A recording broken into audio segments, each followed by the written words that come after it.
In a time shrouded in both history and myth, King Arthur, known to the Welsh as Brenin Arthur and to the Cornish as Arthur Gyrno, emerged as a legendary ruler of Britain. His name reverberates through the medieval traditions of Europe, forever linked to the grand tales of the Matter of Britain. Yet, much about this iconic king remains uncertain, his existence hovering between the realms of fact and fiction. Arthur first appeared in the records of early medieval sources, such as the Annals Cambriae and Historia Brittonum, written centuries after the time he supposedly lived. These texts depict him as a Romano-British leader who defended his land against the Anglo-Saxon invaders during the 5th and 6th centuries. His name echoed in the early Welsh poems, including Y Gododdin, where he was celebrated as a warrior, a figure not only of military might but also of magical prowess, rooted in the otherworldly lore of Welsh mythology. The Arthur of legend truly took form through the imagination of the 12th century historian Geoffrey of Monmouth in his Historia Regum Britanniae, the history of the kings of Britain.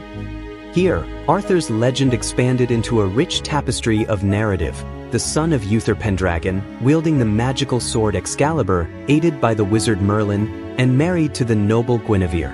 He was the conqueror of the Saxons and builder of a mighty empire. Geoffrey's depiction of Arthur inspired a wave of literature, with later writers like Chrétien de Troyes introducing the characters of Lancelot and the quest for the Holy Grail, drawing attention away from Arthur to the deeds of his knights. As these stories evolved, so too did their reach. Medieval France, England, and beyond embraced the tales, each culture contributing new layers to the growing Arthurian canon. But while the figure of Arthur rose in popular imagination, scholars and historians grew more skeptical. As early as the 18th century, doubt began to cloud the once widely accepted historical basis of Arthur.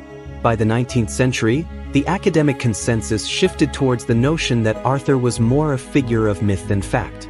Still, the allure of King Arthur persisted.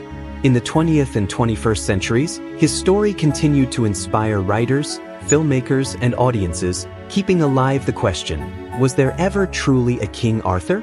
Some point to archaeological findings, like the discovery of what was believed to be his grave in Glastonbury or the brief excitement over the so-called Arthur Stone at Tintagel. Yet, no evidence has definitively proven the existence of the king behind the myth. As historians today debate whether Arthur was a mere figment of folklore or a shadowy figure shaped by centuries of retelling, one thing remains clear. King Arthur, whether man or myth, has become immortal through the stories that have outlived the centuries. His legend continues, not just as a king of Britain but as a symbol of heroism, mystery, and enduring legacy. Don't forget to like, share, and subscribe for more videos like this.